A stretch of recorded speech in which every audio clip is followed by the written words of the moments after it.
मेरे भाइयों, जो लोग जिना करते हैं और जिना के बाद वो इस खुशफहमी में मुब्तला हैं कि नहीं मौलाना, अल्लाह करीम है, अल्लाह रहीम है, वो हमें जन्नत ही में दाखिल फरमाएगा। कोई लड़कों के साथ बदकारियां करते हैं और फिर ये तसव्वुर करते हैं कि मौलाना अल्लाह तो बख्शने वाला है, वो रहीम व करीम है। जो लोग सूद के धंधे करके हराम लुक्मा अपने पेट में डालते हैं, फिर भी उनका ख्याल ये है कि अल्लाह रहीम व करीम है, वो हमें बख्श देगा, तो वो ये लोग ये सब चीजें नहीं देखते क्या कि अल्लाह रब्बुल इज्जत ने पहला इंसान जो तमाम नबियों का बाबा है, जो तमाम वलियों का बाबा है, जो तमाम सहाबा का बाबा है, यानी सारे इंसानों के जो बाप हैं, उनके साथ इजहार गैरत करके हमें मुतनब्बे फरमाया, हमें तंबीह फरमाई कि हमारी शान बेनियाजी का अंदाजा करो। वही अल्लाह हमसे हिसाब लेगा, रब तबारक व तआला हिसाब लेगा। अब बताओ मुसलमानों, हमने हिसाब की क्या तैयारी की है? अच्छा पर्चा भी आउट कर दिया, अल्लाह हमसे क्या पूछेगा, क्या क्या पूछेगा? तो कुरान कहता है फमन यामल मिस्काला ज़र्रतिन खैरन यरा वमन यामल मिस्काला ज़र्रतिन शर्रन यरा। एक जर्रा बराबर नेकी की होगी, अल्लाह तुमसे वो भी पूछेगा। जर्रा बराबर जुर्म किया होगा, अल्लाह तुमसे वो भी पूछेगा। इसकी 70% आयतें इस अकीदे आखिरत के बारे में बार बार बार बार बार बार इसको दोहरा रहा है। और मक्के के लोग इसी के मुनकिर थे। वो हड्डियां उठा करके लाते और कहते कि क्या मोहम्मद अरबी कहते हैं कि इनके अंदर जान पड़ जाएगी? जो हड्डियां पिघल चुकी हैं जमीन के अंदर, क्या उनको फिर से दोबारा जिंदा किया जाएगा? कुरान ने अलग अलग रंग में मरने के बाद उठने की दलीलें पेश की।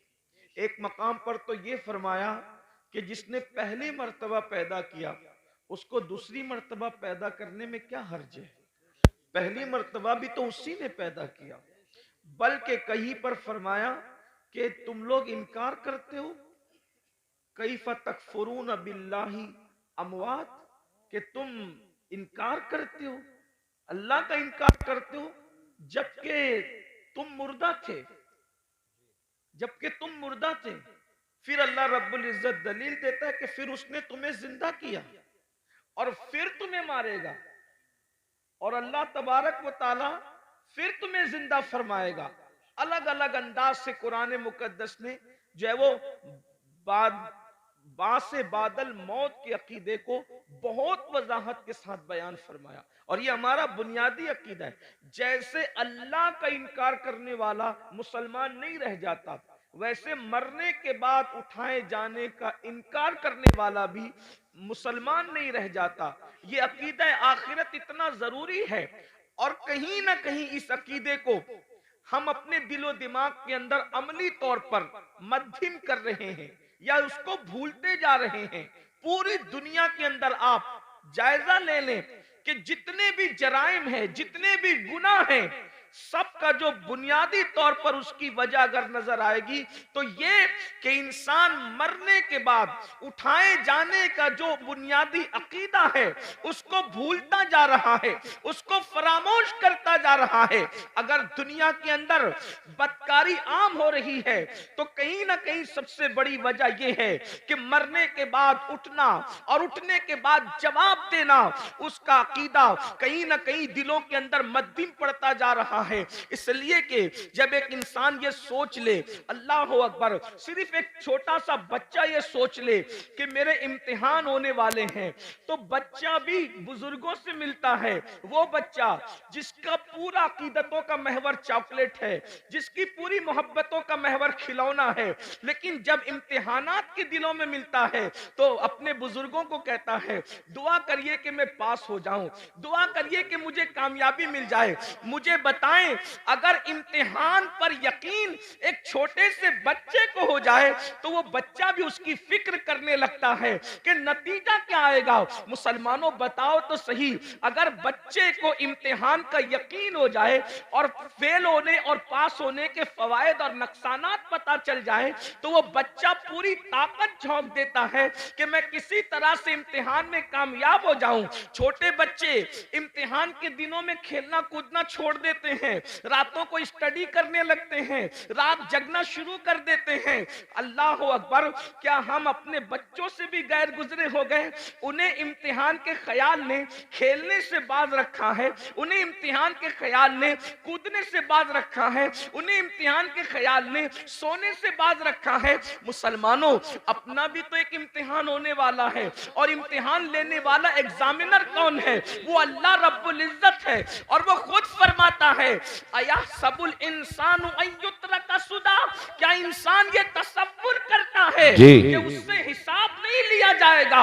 नहीं नहीं, बल्कि इंसान तुझसे हिसाब लिया जाएगा।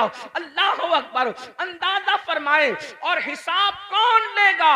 अल्लाह तबारक व तआला, दुनिया का एग्जामिनर। अल्लाह अकबर, रिश्वत ले करके इंसान को छोड़ सकता है। दुनिया का एग्जामिनर दबाव में आकर के कुछ नंबरात बढ़ा सकता है, लेकिन वो एग्जामिनर तो ऐसा है, अल्लाह अकबर, उसकी शान बेनियाजी का अंदाजा करो।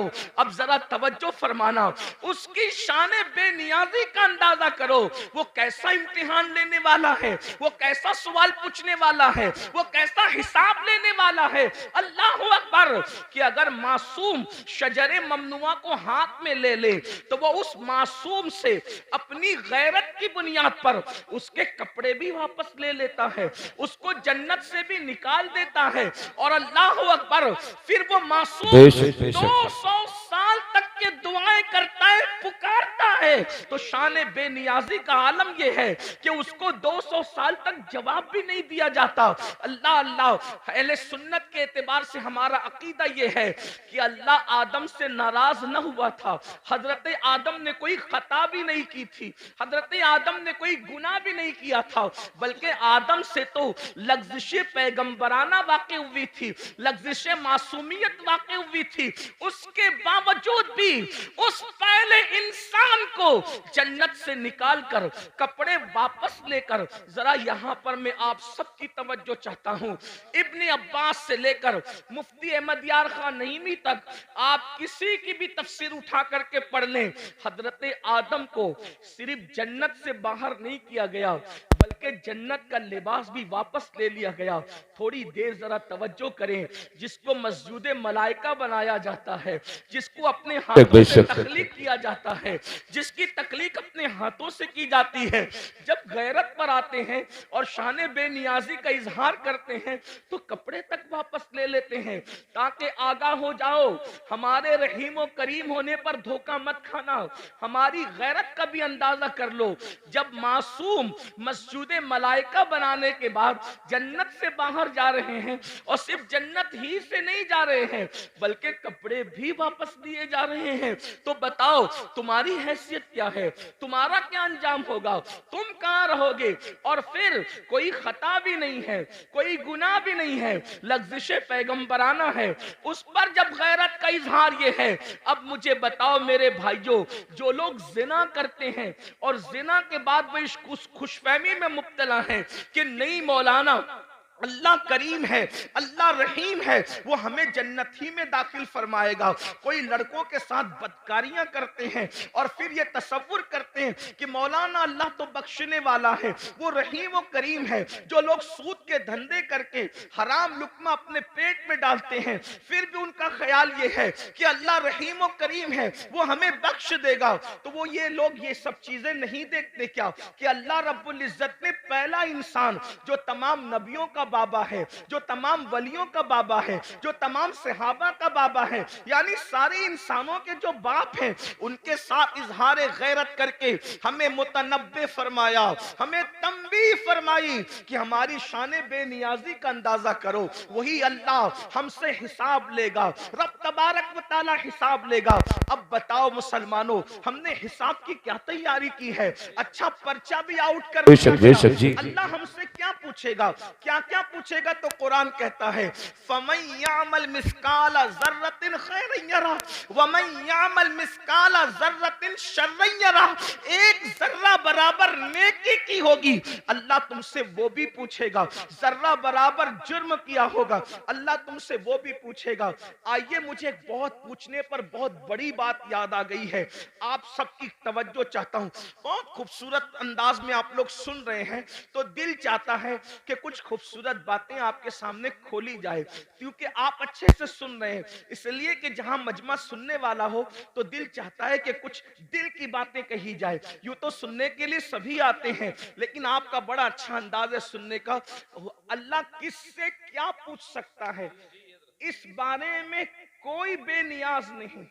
वो किसी से भी कुछ भी पूछ सकता है, किसी से भी कुछ भी पूछ सकता है। इस सिलसिले में एक रिवायत सीरत की तमाम किताबों में लिखी हुई है। अब बहुत ध्यान से सुनना, आने जाने वालों पर ध्यान देने की बजाय अब आप मेरी गुफ्तगू की तरफ ध्यान दें। सीरत की किताबों में सब ने ये वाकया लिखा है। इब्ने इसहाक को भी ले लें और उनके बाद सारे सीरत निगार कमोबेश अल्फाज की कमी ज्यादती के हवाले से, लेकिन वाकया यही है जिसका मफहूम पेश किया जा रहा है। लेकिन मैं जहां से पेश कर रहा हूं आपके सामने, वो इब्ने मुंजरी के हवाले से मैं पेश कर रहा हूं बतौर मफहूम। अब गौर करें, इस रिवायत के रावी है सैयदना सिद्दीक अकबर रदी अल्लाह तआला, अफजलुल बशर बादल अंबिया बितहकीक सैयदना सिद्दीक अकबर रदी अल्लाह तआला। यूं तो सिद्दीक अकबर की से रिवायतें बहुत कम मरवी है, लेकिन सिद्दीक अकबर से जो रिवायतें हैं उन रिवायतों का भी कोई जवाब नहीं। सैयदना सिद्दीक अकबर रदी अल्लाह तआला, एक बात अंदाजा करने, सिद्दीक वो हस्ती है कि जिनके बारे में मौला अली ने बयान किया कि अल्लाह के रसूल ने फरमाया कि अगर सारी जमीन वालों का ईमान एक पल्ले में रखा जाए और तन्हा अबू बकर का ईमान एक पल्ले में रखा जाए, तो सबके ईमान पर अबू बकर का ईमान वजनी हो जाएगा। ये वो हस्ती है जिन्हें सिद्दीक सुभान अल्लाह। और इन ईमान वालों में अबू हुरैरा का भी ईमान है, बिलाल हबशी का भी ईमान है, खालिद इब्ने वलीद का भी ईमान है, गौसे आजम गरीब नवाज का भी ईमान है। अंदाजा फरमाएं, जिसके ईमान की शान ये हो, उसके दिल और सीने की हालत का क्या आलम होगा। वो सिद्दीक अकबर जो सहाबा के इमाम हैं, अफजलुल बशर बादल अंबिया बितहकीक सिद्दीक अकबर रदी अल्लाह तआला अन्हु, जिनके बारे में हुजूर मुहद्दिस आजम के चौचवी रहमतुल्लाह अलैह कहते हैं, मर्तबा हजरत सिद्दीक का ये है सैयद, हर फजीलत के वो जामे हैं नबुव्वत के सिवा। अल्लाह अकबर। आइए, वही सिद्दीक अकबर रिवायत कर रहे हैं। अल्लाह अकबर। अल्फाज मेरे हैं, मफहूम बयान कर रहा हूं अपने अल्फाज के जामे में। इब्तिदाई दिन है, मदीने मुनव्वरा में असहाबे रसूल अभी नए नए जो है वो मदीने तैयबा आए हैं। अल्लाह अकबर। हुजरों की तामीर अभी नई नई हुई है, मस्जिद नबवी की तामीर नई नई हुई है। हालात ये हैं कि सैयदना अबू हुरैरा जैसे लोग, अल्लाह अकबर, कभी लुंगी होती है बदन पर, ऊपर का कुर्ता नहीं होता, इन हालात में जिंदगियां गुजार रहे हैं। बिलाल हबशी का हाल ये है कि भूख से जब मजबूर हो जाते हैं तो जमीन पर चित लेट जाते हैं ताकि अपने पेट को आराम पहुंचाएं। अल्लाह अकबर।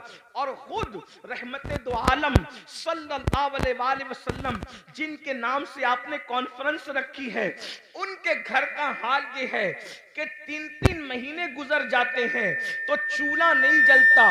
अल्लाह के रसूल अलैहि सलाम के घर में 3 महीने कोई मुबालगा नहीं।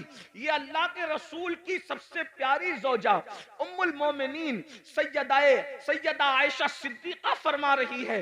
अल्लाह अकबर। आप फरमाती हैं 3-3 महीने हो जाते, चूल्हा नहीं जलता अल्लाह के रसूल के घर में। तो सहाबा ने पूछा, जब हुजूर के घर में चूल्हा नहीं जलता था तो तुम लोग किन चीजों पर इत्तेफा करते थे, क्या खाते थे, कैसे जिंदगी गुजारते थे? तो उस वक्त अम्मा आयशा पाक फरमाती हैं, उस वक्त हम लोग दो काली चीजों पर अपना वक्त गुजार लेते थे। आपने फरमाया, जिसको हदीस में रिवायत किया गया, कालत अस्वदैन, हम दो काली चीजों पर गुजारा कर लेते थे। नंबर 1 खजूर, नंबर 2 पानी। इसी हदीस से इस्तेदलाल करते हुए इमाम अहले सुन्नत ने पानी का रंग जब पूछा गया तो आपने फरमाया कि पानी का रंग काला है, इसलिए कि लोग अब तक पानी को बेरंग समझते हैं। लेकिन मुफ्ती 4 मिल्लत उम्मुल मोमिनीन सैयदा आयशा सिद्दीका ने पानी का रंग खुद मुतय्यन फरमा दिया कि पानी का रंग काला होता है। इसकी एक अलग तहकीक, अलग तफसील है, मेरा उन्वान वो नहीं। लेकिन उम्मुल मोमिनीन क्या फरमा रही है, हम दो काली चीजों पर इक्तिफा कर लिया करते थे, खजूर और पानी। अल्लाह अकबर। अब आइए, अल्लाह अल्लाह, हुजूर के घर का ये हाल है।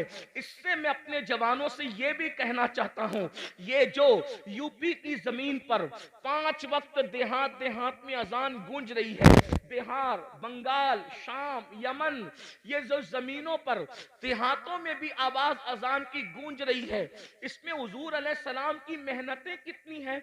इतनी मेहनतें कि जिसने अपने घर में 3-3 महीने तक चूल्हा नहीं जलाया और इस्लाम की शमा को जलाने के लिए इतनी मेहनत फरमाई। जरा गौर तो करें, अल्लाह अकबर। जब मुसलमान होकर हम अल्लाह के दीन को पीठ के पीछे डालते होंगे तो उस वक्त रसूलुल्लाह के दिल पर क्या गुजरती होगी, अल्लाह के रसूल अलैहिस्सलाम को कितनी अजियत पहुंचती होगी, कितनी तकलीफ पहुंचती होगी, इसका एहसास करो। क्योंकि पूरा ये जो मजमा है, ये सब अपने आप को आशिक रसूल कहलाने वाला मजमा है। मैं आपसे पूछूं, अगर अपना बाप एक वक्त तो भूखा रहकर बिल्डिंग बनाता है और उस बिल्डिंग पर कोई पत्थर फेंक दे तो लोग कहते हैं, मौलाना मेरे बाप ने भूखा रहकर ये बिल्डिंग बनाई है। एक टाइम भूखा रह के बाप ने बिल्डिंग बनाई है तो उस बिल्डिंग से आपको कितना प्यार है। ये जो इस्लाम की इमारत तुम्हें नजर आ रही है, ये जो कुरान की इमारत तुम्हें नजर आ रही है, ये जो दीन की इमारत तुम्हें नजर आ रही है, ये जो नमाज, रोजा, हज, ज़कात की ये खूबसूरत इमारत तुम्हें नजर आ रही है, इसमें रसूलुल्लाह ने 3-3 महीने तक घर में चूल्हा नहीं जलाया। 3 महीना किसको कहते हैं? अल्लाह अकबर। अगर वाकई इश्क रसूल सीनों में जिंदा है तो थोड़ी देर के लिए तसव्वुर करो, हम तो 3 टाइम पेट भर के खाते हैं और मौज मस्ती करते हैं, जराइम करते हैं, गुनाह करते हैं। सोचो, जिसने अल्लाह के दीन की शमा को जब जलाने के लिए घर के चूल्हे बुझा दिए, उस